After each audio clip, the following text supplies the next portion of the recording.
Yeah, thank you very much, Jonathan. I really appreciate it. Today we have about a 30-minute presentation planned for you.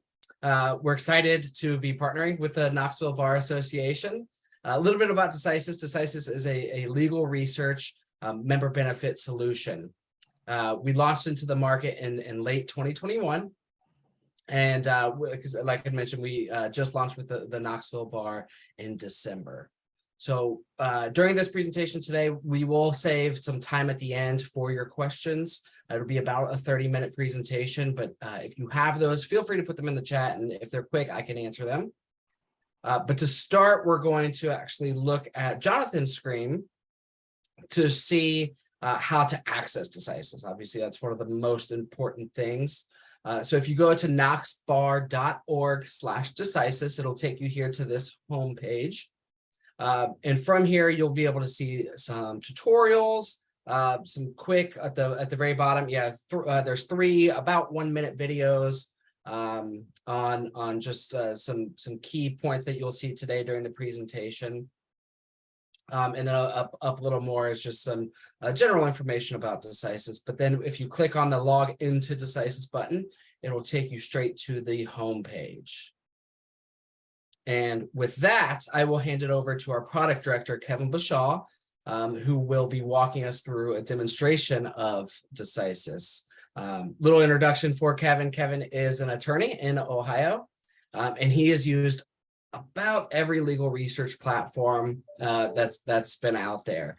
So if you have questions about how you're currently utilizing legal research and how Decisis can help, please feel free to ask him, because he is an absolute expert in legal research. So Kevin, go ahead. All right, thanks a lot. All right, let me share my screen here. And I'm actually going to go off camera just so that I don't have any kind of lag between sharing my screen and my camera, but I'll come back on after we do the demonstration here. So as we talked about, this is what you're going to see when you actually go through the Knoxville Bar Association's website. So really easy to access, and also really great that you don't have to worry about the extra password and username and everything. You can just go straight from there. So when you go through there, this is obviously what you're going to see. And let me just zoom in real quickly. I think that just so that you can see it a little bit easier. So zoom in, and as you can see, the Decisis was really built from the ground up to really be efficient and very powerful and elegant in what it provides with legal research. So one of the things that we found out from research from the ABA, they did a study a few years back, and they really found overwhelmingly that there was a number of attorneys that were not satisfied with the legal research options that were available to them. And one of those was the fact that they were not user friendly. It's very difficult to find different things. And like I said, from Decisis, we've really tried to design it with the ground up, with making it very efficient and easy for you to use. You can probably already determine how you would do legal research here if you've used any platform before for legal research at all. We're going to put our search term here. We would select what we want to search through, and then select your jurisdiction. We'll get into the actual specifics there, but I just want to show you that it is really simple to be able to use. Now, before I jump in completely into running a search and all of that, I want to first cover our help options, which are really important. So the first help option you'll see from the home screen is going to be in the top right. That's that question mark icon right up here. So if you click on that, that will take you to the Help Center. Really great resource here. So this will go through, and it will have quick links. It will have videos, popular articles, frequently asked questions, a number of things to be able to find the answer if you do potentially have any questions at all. And it's organized real well in that you don't have to determine where would the information be. Would it be in frequently asked questions or popular articles? You can just search from the top. So if you had questions as far as, let's say, standard citation, for example, we could just actually run the search, and that will bring back from all the different segments in the help center what we'd actually want to find for our answer. So very simple there. So homepage, top right, that's going to be the help with the question mark. Now there's another really great help option, which is going to be at the bottom right of the screen. So you'll see this chat icon. Will take you to a live chat. I'll click on it so you can see. But this is really helpful in that you can essentially get help 7 days a week. So you can see that Monday through Sunday, you'll have help every day. You can see the hours there, but you are actually connecting with a live person with the live chat. And this person that you're going to connect with is either an attorney, JD, or someone who's really familiar with legal research themselves. So what's great about that is that the live chat is not just for technical support for the website, but they can actually help you out with your legal research task as well. So if you had questions as far as how do I find a statute related to this issue, they can actually suggest different search terms and different things that might help you out in your legal research journey. So just to recap, help options, top right is going to be a help center, and then the live chat is going to be bottom right. Again, live person, someone who can help you out with legal research and is not a, automated bot or something that you might have seen on other websites. Now with that, let's get into our research. So there's two ways to search on Decisis. You'll see that at the top, we have the search all legal content, which will bring back everything that we need. But we can also get more focused. So if we want to do a very focused search, or we want to browse the table of contents or different sources, we can go into the browse specific legal content area as well. Now we'll cover that in a second, but I just want to point out that those are the two ways that we can search. The default is going to be search legal content, all legal content. So we'll just run a real quick search. Let's do, if we start typing in breach of contract, and you'll notice as I actually type in this term that for one, it's going to suggest different documents. So this could be cases, statutes, different things that are related to what we're actually searching. It's intelligent enough to be able to determine that we are actually typing in a legal term of art, and that is coming back into those statutes, cases, and other documents automatically. So those are really helpful. Sometimes even if you look for a specific act that's, or statute, it will actually pull that back automatically, and you don't even have to run a search. It will just give you the shortcut right here. You'll see that below that, as we start typing with contract, under the legal phrases, it's recognizing that breach of contract is an actual legal phrase here. And what's great about that is that some of the alternatives in legal research, what they would do is they would not recognize a breach of contract as a legal term of art. They would recognize that those are 3 words. So it would prioritize search results based off of how many times those different words came up. Now you'll notice that we have the word breach, contract, and of, and some of the ones that are out there will actually prioritize cases if there's a lot of the word of in the results. That's something that Decisis does not do. It actually recognizes, again, that that is an entire legal phrase, and it's even going to suggest different related searches like material or cancellation, for example, with breach of contract. Now I'm going to search within cases, but you can see we can search the other categories as well, and then we can select a jurisdiction. Now the jurisdictional filters are really helpful in that we can obviously select our state. So it's very simple. We could select Tennessee, for example, or we can select multiple states. So we could select Tennessee and, for example, Ohio, if that was the search we wanted to, or we can select all the states. So you'll notice right at the top, we can select all. That will select all 50 states and territories here. If that was too much, we can select none and take that off.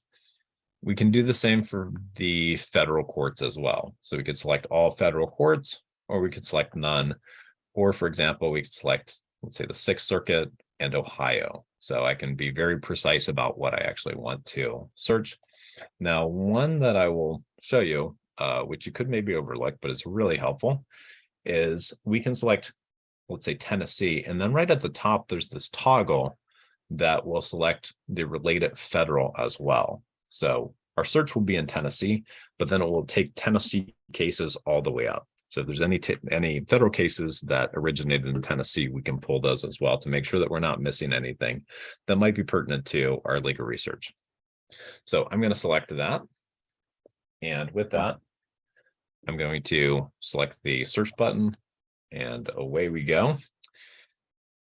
Now we search directly within cases, but what is really helpful with Decisis, I think that you'll appreciate this, is that at the top, you can see we pulled back the cases with our search, but it also simultaneously ran the search in those other categories as well. So what's great is we can run the search in cases, and then if there was related statutes, we could then go into our codes and court rules and see what those might be that were related to our search. This matches our workflow a lot. So we can actually, pull up search within statutes or codes, find the relevant one that we're looking for, and then also see maybe how that has been used in courts in the cases as well. Really helpful. Now, we have a lot of results here. Sometimes we might want to filter this down, so we can hit this filter button in the top left,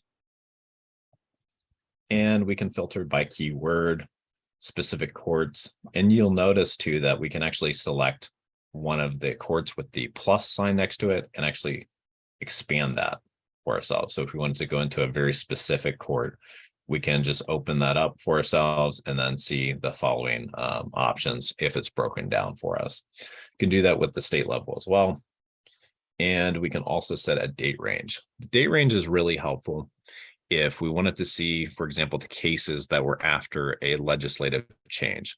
So if there was a statute that went into effect, we might want to see the court cases related to our matter after that date. In that case, we would just put our start date at that, the actual effective date of that statute, and then forward.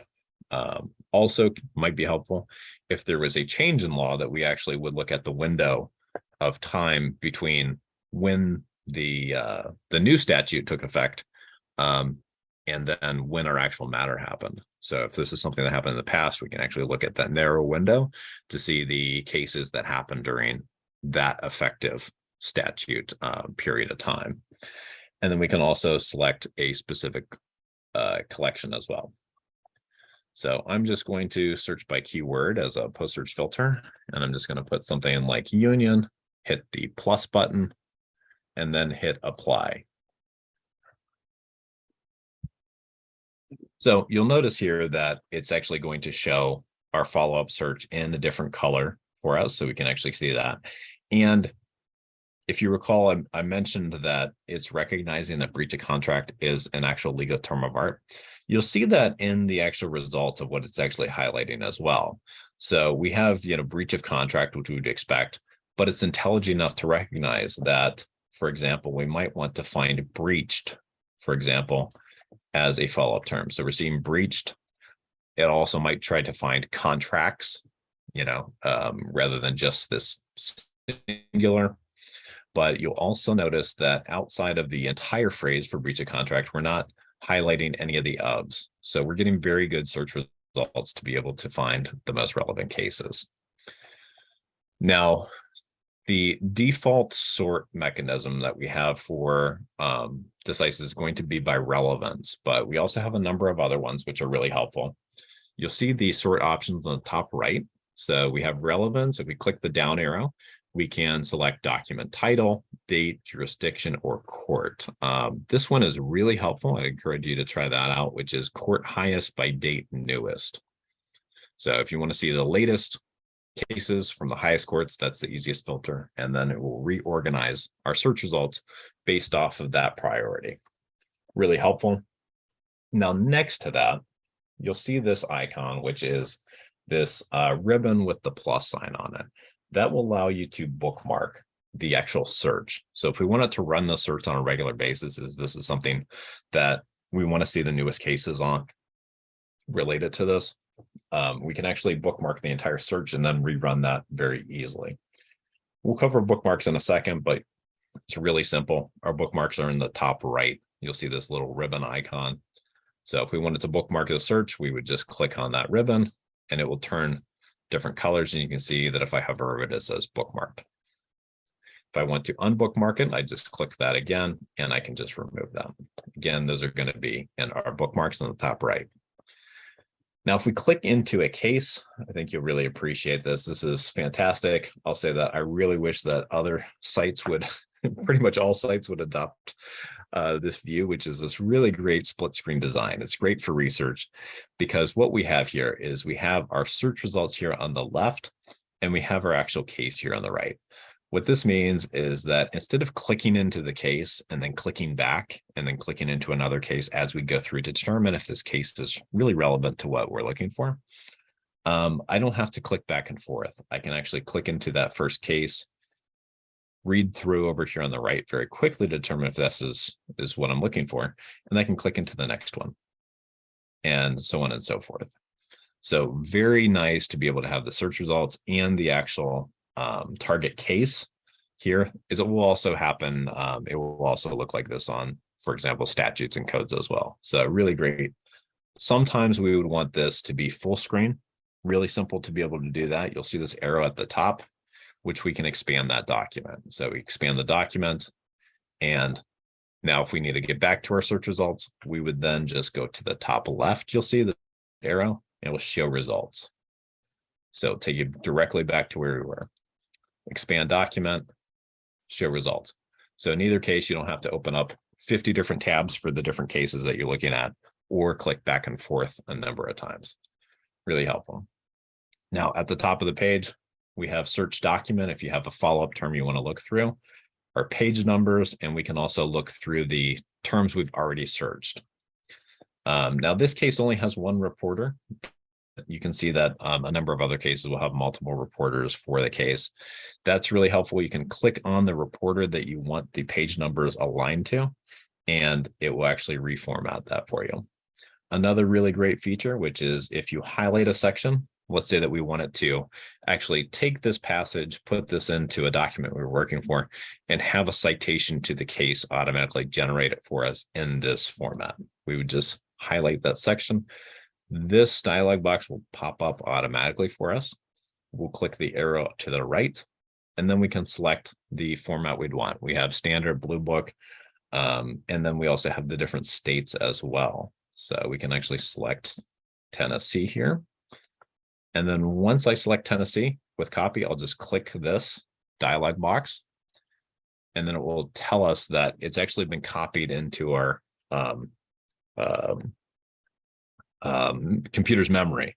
So if I'm on Word, I can actually paste this now, and it will not only include that passage that we selected, but it will also give the citation to the case with the Tennessee format automatically generated for us. So really helpful there. Now, also on the case, we have different delivery options. Those are going to be on the right hand side. So you'll see we have the option to bookmark, download, and email this document very easily with the corresponding icons. Now we're working also on a print function as well, but if you needed to print right now, you would just click the download and then print the actual download. Now, if we wanted to bookmark this document, we would just click that ribbon and that would then bookmark it for us. Now I mentioned we could go into our bookmarks, real simple. We'll just click on this ribbon icon, and we have our different bookmark documents and searches as well. So if we need to pull that back up, we can just click right back in there. Now, next to the bookmarks, you'll notice that there is our history in the top right. Our history is going to save the documents and bookmarks. It will look very similar to our bookmarks.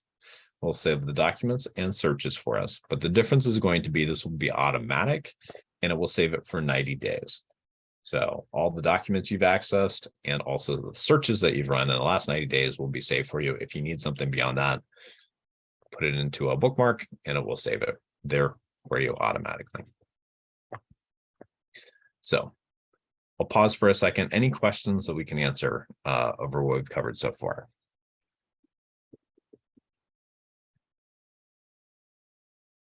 Kevin, I am not seeing any in the questions box yet. So if anybody does have any questions, feel free to throw them in the Q&A box at the bottom of the screen.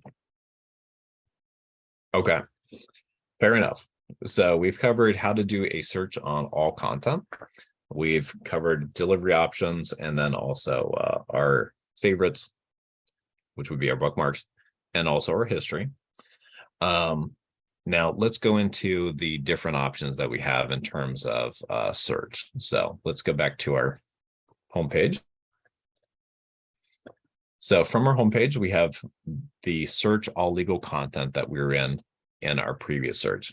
Now I'm going to select browse specific legal content, and that will allow us to search within an individual source or then be able to go to the table of contents for sources.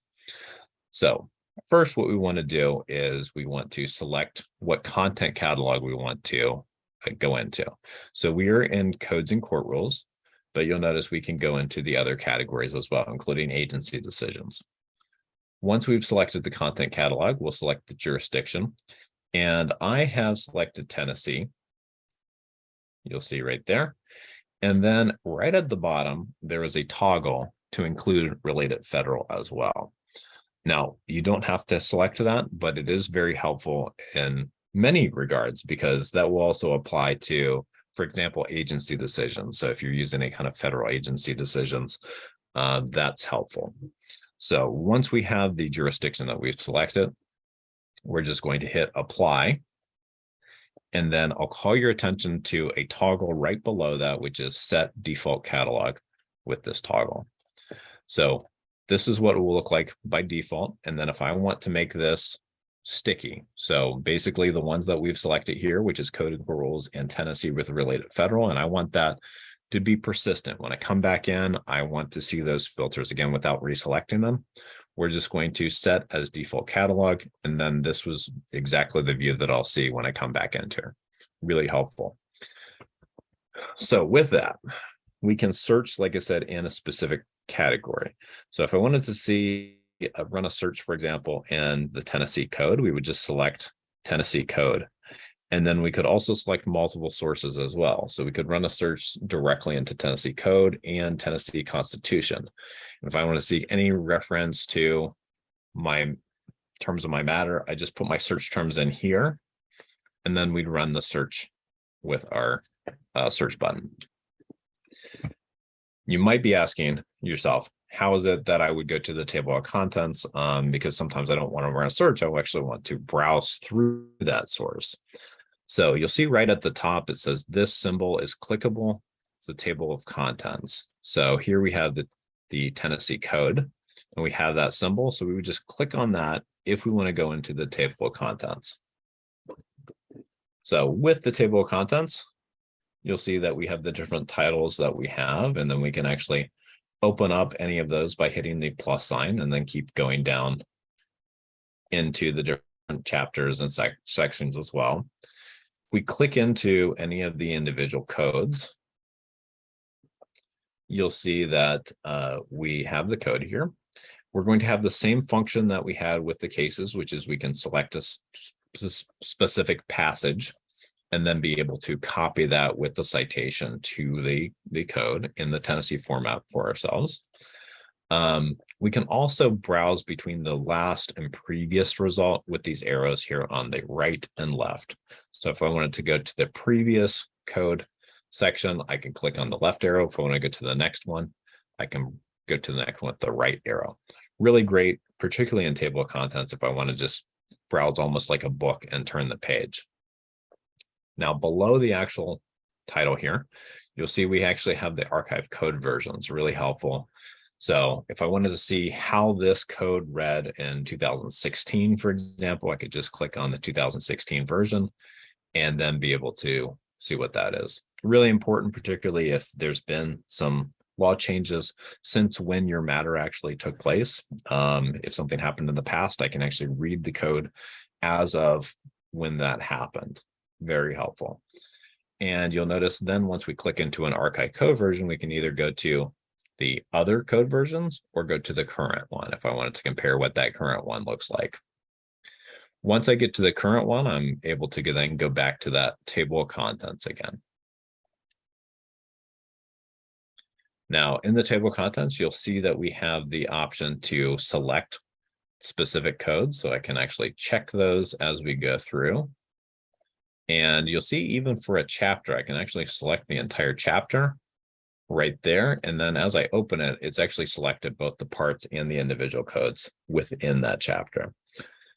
Now, if you're paying attention right at the top, you'll see that it is actually showing us we have 36 of 100 right at the top, and we're given the opportunity to download.